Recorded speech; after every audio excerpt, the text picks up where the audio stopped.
The ancient people of the Zulu tribe have spoken for thousands of years that the moon is hollow and inhabited by a species that observe Earth for unknown reasons. The same mythology is shared by the Tiwanaku and many other ancients. But what makes Zulu lore extraordinary is their description of what the Earth was like before the moon. They maintain that there were no seasons and that the atmosphere was thick with water vapor. They say that when the moon was put into orbit 13,000 years ago, the heavy fog fell to Earth and the four seasons were born in order to kickstart intelligent life. Now, whether or not this is true is debatable, but what is not debatable is the measurable circumstances, because science today concludes that this is exactly what the Earth would be like without the moon. Many bold and respected scientists have agreed that the facts and coincidences of the moon can only be explained by what they call observational error. We will list those anomalies in a moment, but the latter part of this video will be dedicated to the speculative hypothesis of why the moon came to be.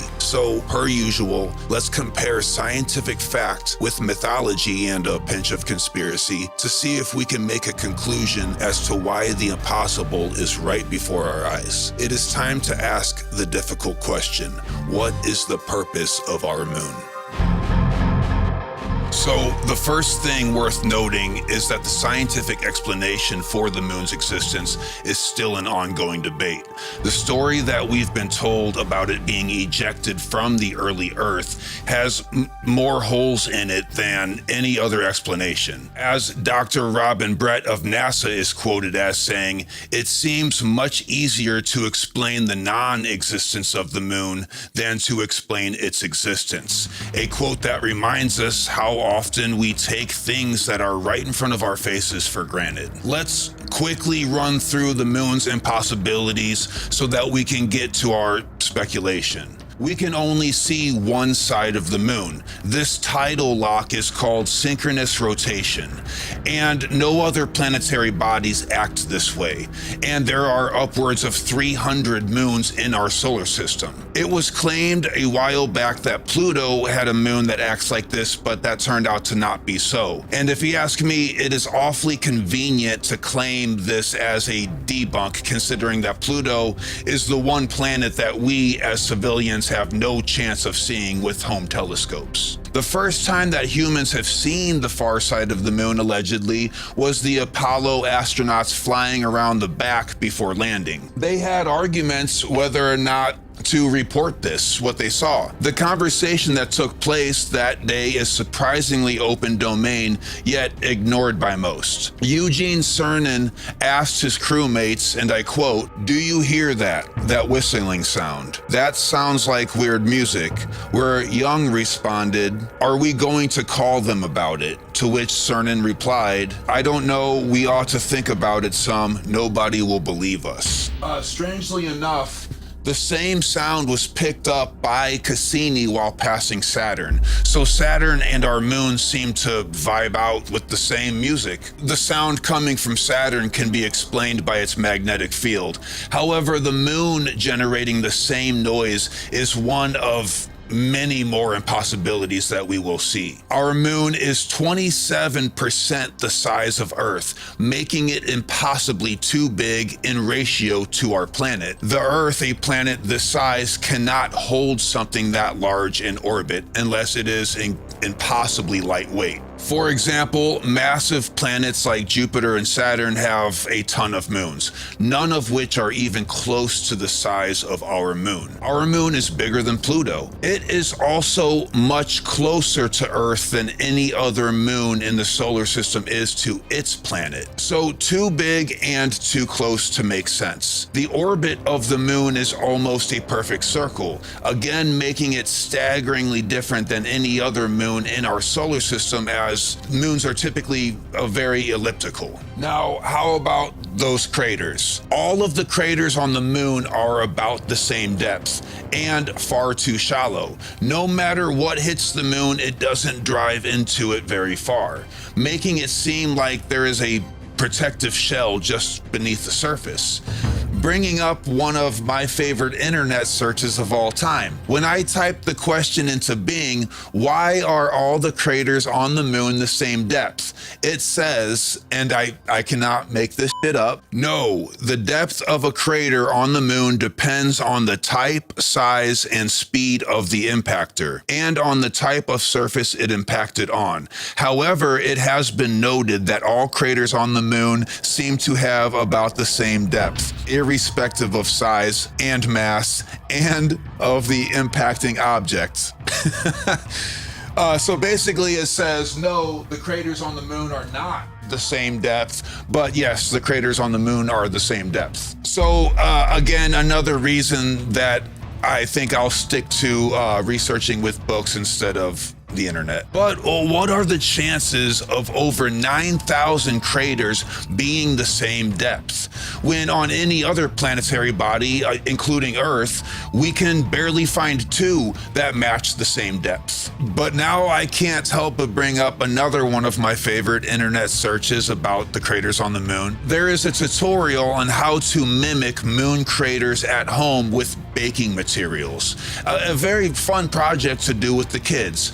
However, what they seem to be forgetting to say is that this experiment only works if there is a firm baking sheet beneath the dusty baking ingredients. So, speaking of moon dust, we are about to get a lot more weird. It is saturated in radioactive fuel. Astronauts have said that moon dust both smells and tastes like gunpowder, raising a lot of other questions, but let's move on for now.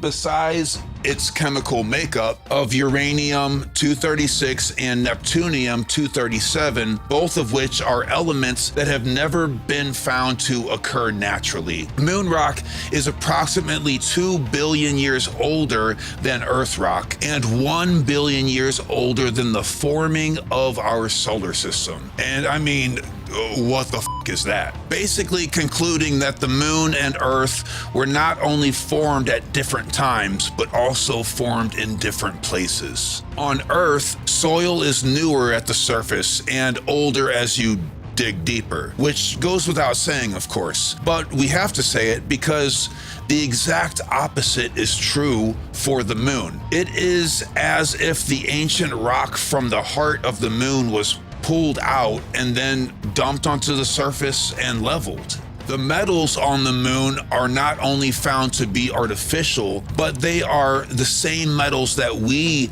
have used to reinforce powerful and strong structures like buildings, kind of like an impenetrable shell. However, we use beams, we use steel beams, which can't be melted by jet. So now let's talk about these perfectly impossible eclipses.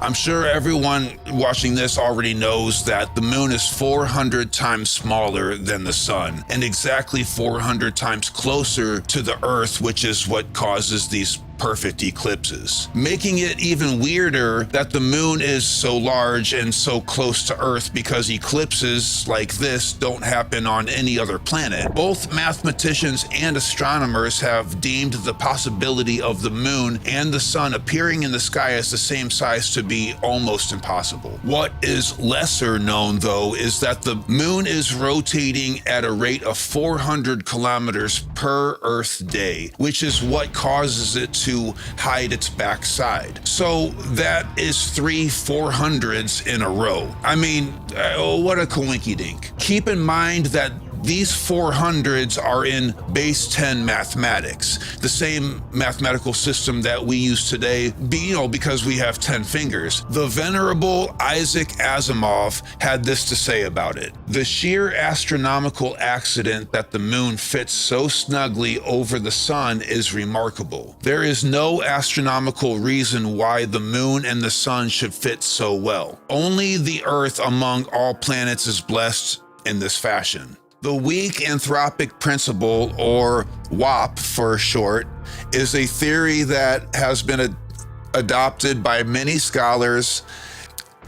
Sorry, some of the jokes just write themselves. But WAP is a theory adopted by many scholars that the conditions required for a perfect solar eclipse are the same conditions generally acknowledged to be necessary for intelligent life to emerge. So how about this whole hollow controversy? On 2 separate occasions, the moon has been measured to, quote, ring like a bell when impacted. These moonquakes are much different than earthquakes. When the Earth vibrates at the surface, the vibration reduces in power per the depth of measurement. This makes sense because the density of Earth increases with depth.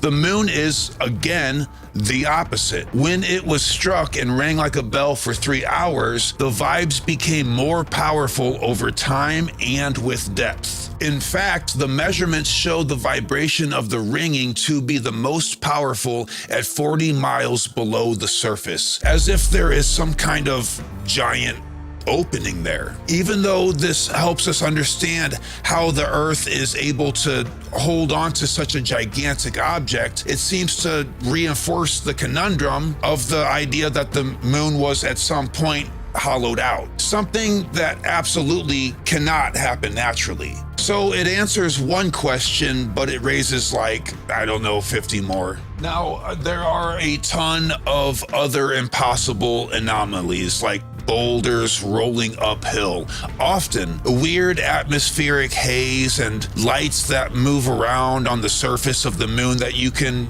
read about for yourself. But for the sake of brevity, I would like to move on to the next subject here, because equally important, we need to talk about Ingo Swann. His story is just as unbelievable as the above mentioned, and also just as impossibly true. One thing that the military, the CIA, law enforcement detectives, and several other government agencies have in common is using psychics on a regular basis to a great rate of success. Most common examples would be like finding lost ships and sunken airplanes. So while we are out here buying the mainstream narrative that the mind is confined to the brain, the very people employing that narrative are out there reaping the benefits of these abilities. Ingo Swann was one of the many who definitively proved his ability to remote view. His remote viewing was so accurate that he was employed by the CIA to spy on military complexes all over the world, from the comfort of an office right here in the US. These CIA government documents are no longer classified, by the way. You can check them out for yourself. But as you can imagine, it didn't make the news, so most people just don't know about it. After years of successfully remote viewing military bases with confirmed findings, they stepped up his game quite a bit by having him remote view Jupiter, and then later confirmed his findings via unmanned probe. He was then ready for one of the weirdest and scariest jobs of his entire career, which was to remote view activity on the moon with specific coordinates. So I'm just gonna read this account straight out of his book. Hearing this though, please remember that everything here is backed up by CIA documents that are also in the back of the book but easily searchable online. Axel gave me moon coordinates. I found towers, machinery, lights of different colors, strange looking buildings. I found bridges whose function I couldn't figure out. One of them just arched out and never landed anywhere. There were a lot of domes of various sizes, something to keep in mind for later. Round things like small saucers with windows. These were stored next to crater sides, sometimes in caves, sometimes in what looked like airfield hangars. And another thing to keep in mind, considering what the Apollo astronauts saw on the crater side when they landed and reported on the channel B of their transmission feed.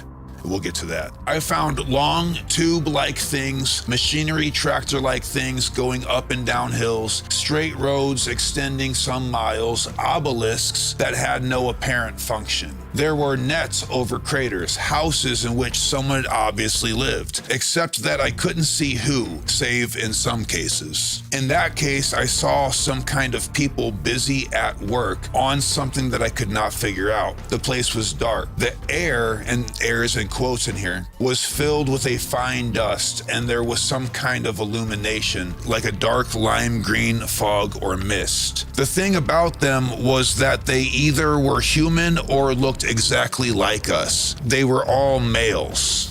You have a sausage fest on the moon, I guess. They seemed to be digging into a hillside or a cliff. But being there in my psychic state, as I felt I was, some of those guys started talking excitedly. Two of them pointed in my direction.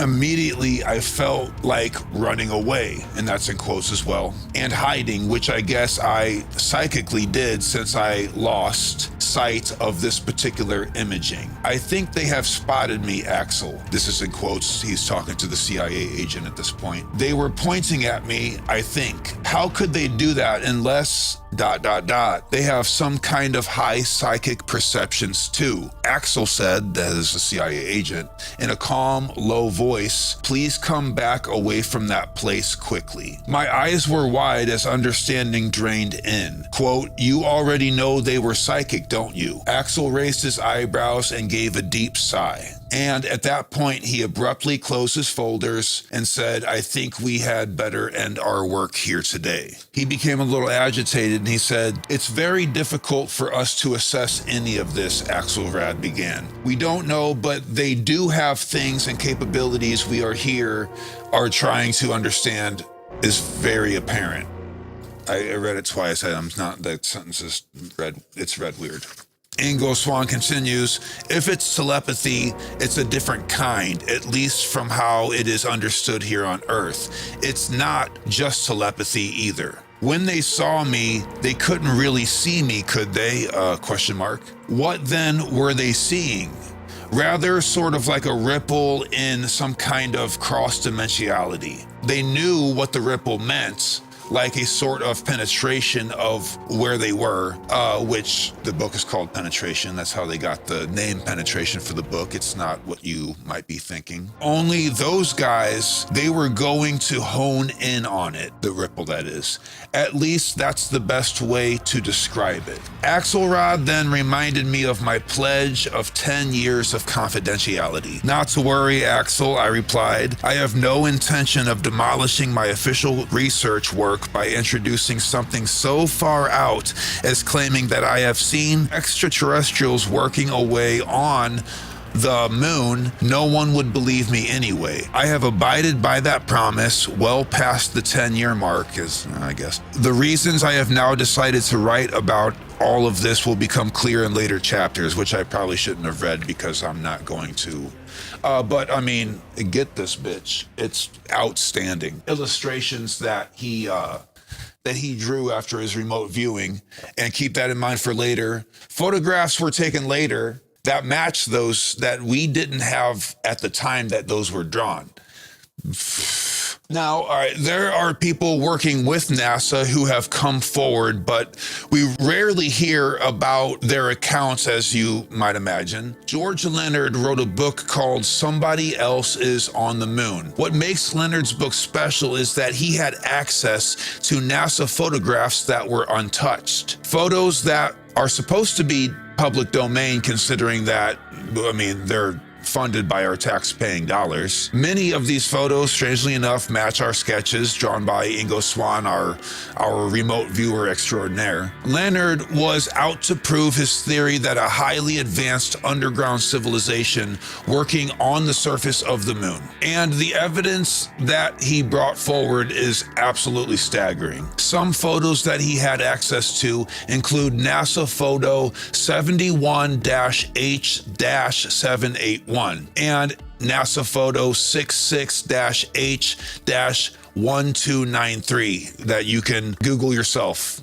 after this video, by the way. I'll put them up on the screen. Both of which show an irrefutable towering structure, and these kind of photos are not rare, as we'll see in a bit. It is said that the astronauts of Apollo 14 were expecting to see this rig when they arrived, referring to it as Annabelle. The following transmission conversation took place. She's sitting right on the ledge and must be over a mile high. Did you see that? Exclamation point. The light flares coming from the dark part of the crater just below Annabelle. Oh, cameras, don't fail us now, and unquote. Another NASA photo that he had access to is numbered Lunar Orbiter III-84M, a structure later referred to as the Shard or the Tower. Penetration by Ingo Swann also reads, the probability that our lunar satellite, the moon,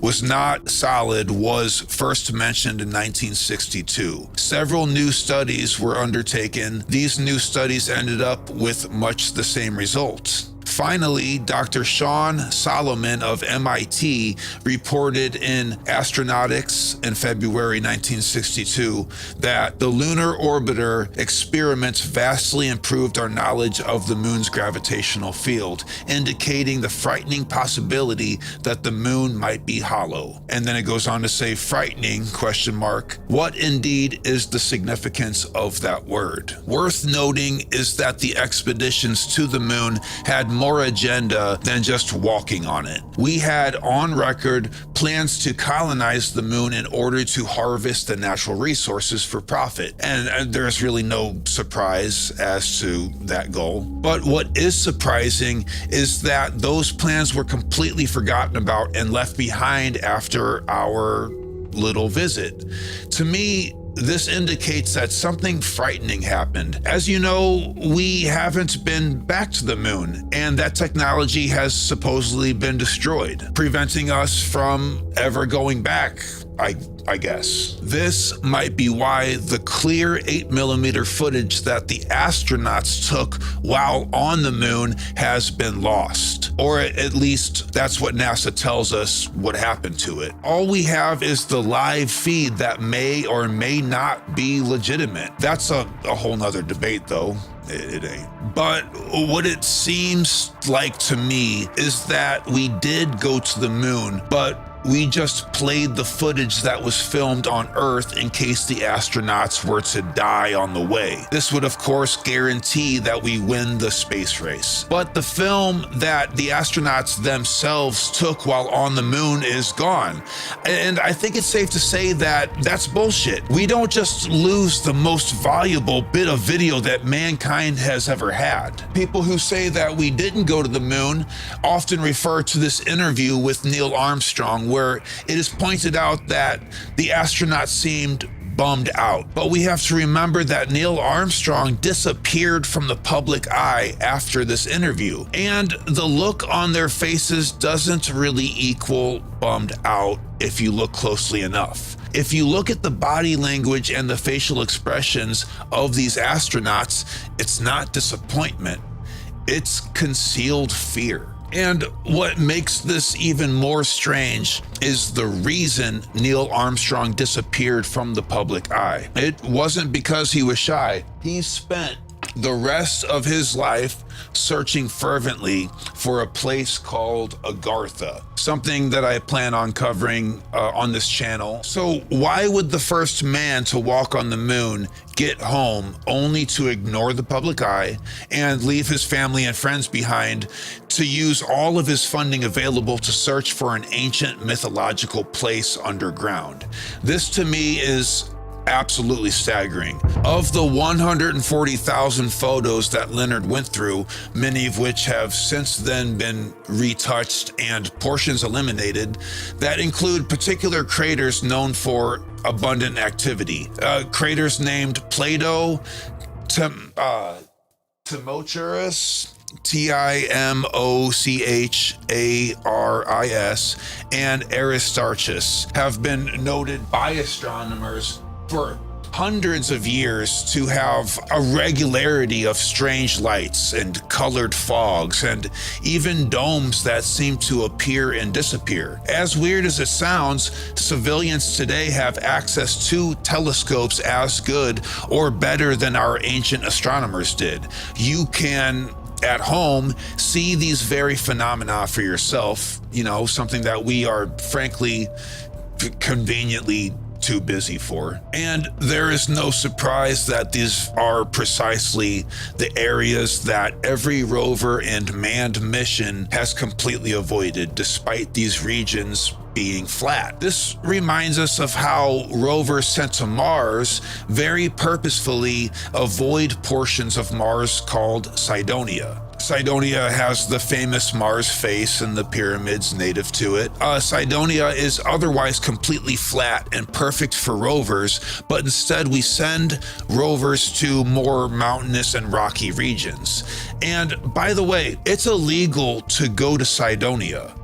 Illegal for both governments and civilians. After this video, do yourself a fun favor and Google the reason why. A bit more from Penetration here. On October 12th, 1954, astronomers utilizing the telescope at Edinburgh Observatory to examine the moon was able to observe a dark sphere travel in a straight line from the crater Tycho to the crater Aristarchus that we mentioned earlier. Both of these craters otherwise demonstrating numerous light phenomenon of one kind or another. The distance covered by the sphere took, quote, a period of 20 minutes, and this roughly calculated to a speed of nearly 6,000 miles per hour. In September of the same year, a similar object had been sighted by two men using a 6-inch telescope, which is available to civilians. For over 40 minutes, they watched it leave the northern area of Mare, Humboldtianum. There you go. And move upward out of the lunar atmosphere into space. It is important here to recall that small-scale telescopic resolution requires lunar objects to be very large-scale in order to be perceived. The spherical objects must have been quite large, say about 1 to 4 or 5 miles in dimension. NASA is a bit sloppy at times, and they have accidentally let a couple things slip. Two photos showing extraordinary crafts seem to have escaped censorship and airbrushing.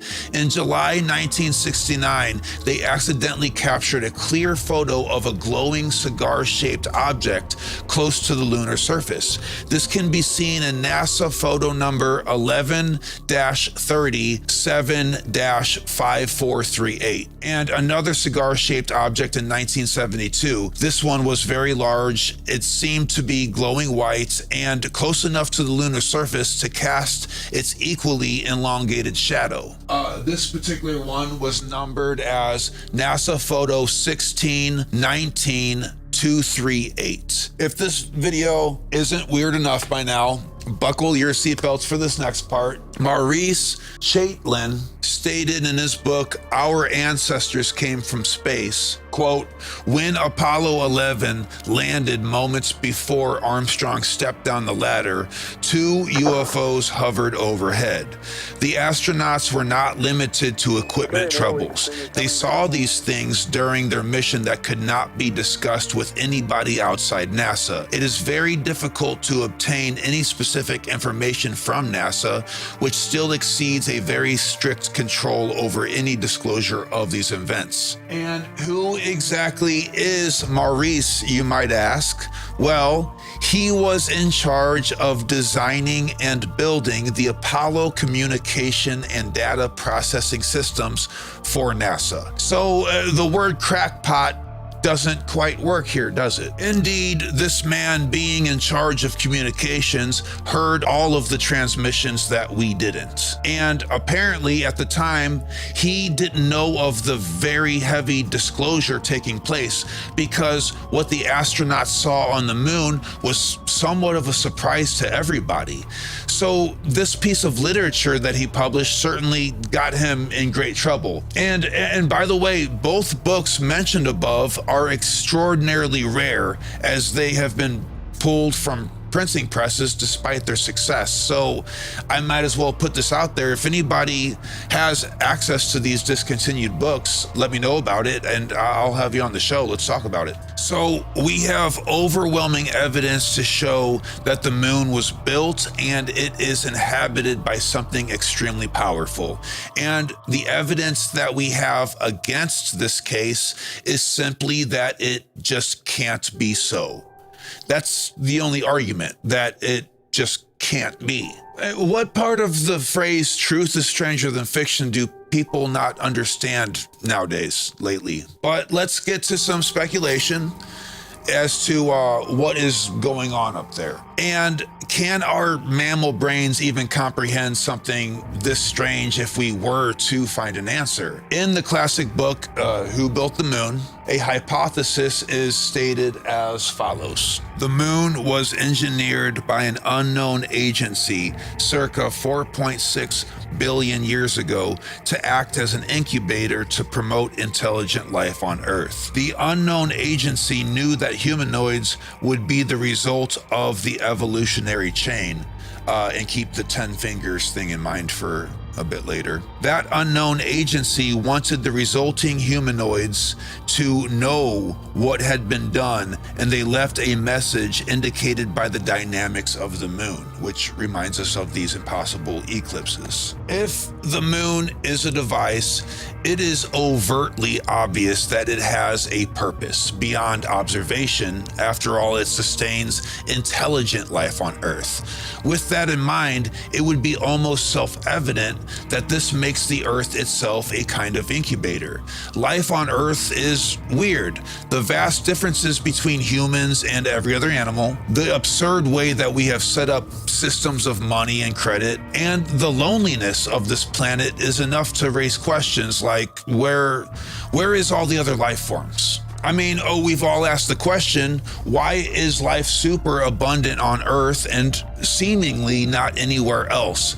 And what are the chances? If Earth is an incubator and the moon observes and sustains it, and we are cut off from all other planetary life, that makes us, well, an experiment.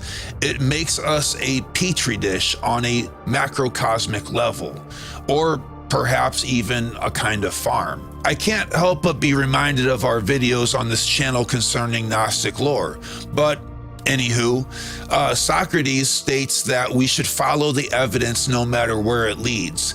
This means to throw out old beliefs if new information comes forward. This is very difficult when it comes to this moon information, but we have to do it. We have to face that monster. We have always known that Earth was unique. That is self-evident, but these findings show us that it is somehow unique on purpose and by design. So here we go. The big question: is this experiment set up and meant for us to grow and self-realize? You know, to see if material beings that are half animal, half divine, transcend the limitations of matter, like as if they are rooting for us? Or are we being used and studied by cold-hearted beings that would equate to us testing products on animals, or worse yet, as a fuel source? This is where we turn to mythology. Megalithic structures the world over have been built to send a message from the distant past. The pyramids are a perfect example of ancient people going out of their way to teach us our place in the solar system. This seems to be no different than the impossible anomalies on the moon. In numerous portraits of the Buddha, for example, while displaying the cycle of samsara, of life and death, he has been illustrated pointing to the moon. Various alchemical manuscripts seem to make it clear that the moon represents something which is made to be temporary. Keep this in mind for the end of the video, but in fact, the belligerent absurdities of the moon itself seem to be a bit of a message to us in some way, shape, or form that we just have not grown up enough to understand. Eclipses are a perfect example of that. We have roughly concluded that eclipses have been designed by some kind of unseen hand or technology. This really does seem like a message or a code. But what is strange about these numbers concerning the sun, moon, and earth ratios and numerous other mathematical anomalies of the moon is that they are in base 10 mathematical formula. This is not just a projection of our math. They would be in base 10 mathematics without us having crunched the numbers. But we just so happen to have 10 fingers. Whatever created the moon seemed to have done this on purpose as well, as it gives us a huge head start in those very mathematics. Almost like this moon problem was meant to be figured out. This is good for the optimistic side of our hypothesis, as anyone feeding on us or using us as an experiment would not have given us any hints like this. However, on the pessimistic side, it is worth noting that moon lore in mythology often illustrates a sort of animalistic transformation into a negative archetype, such as in lycanthropy. In the Gnostic Apocrypha of John, it is indicated that man was built by angels and demons coming together as a team. It just doesn't say why. Genesis 1:16 states, quote, God made two great lights, the greater lights to rule the day and the lesser lights to rule the night. With this in mind, we need to remember that science seems to show that life on Earth can be sustained without the moon, but intelligent life cannot. Whoever built the moon obviously wanted us to become intelligent and to become self-realized.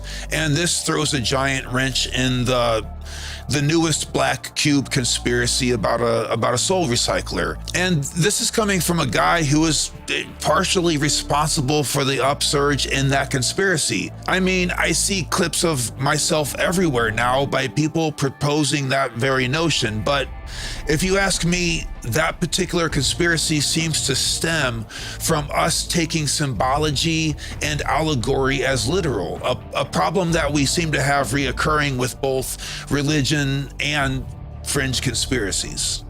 We gotta be careful with that. But let's take that literally for a moment. Many of you have pointed out to me about the Saturn video that we have, that Jupiter and Saturn were once upon a time much closer to Earth. Now, I don't know if that's true or not, but I do know that if it were the case, in order for the moon to be put in the place that it is, those planets would have needed to be moved back and out of the way. Otherwise, the whole thing just kind of falls apart. So even with the deepest conspiracy taken literally, I still can't help but feel like the entire solar system was designed for the benefit of mankind. I don't know if that came through the microphone or not. I'm leaving it in. We are meant to realize something, but we have not grown up enough to read the language. There is something urgently beckoning us to evolve intellectually and spiritually enough to self-realize. If anything is feeding on our suffering, it is the drunken stupor of mankind itself against itself. Despite this being obvious, it is very hard to psychologically accept.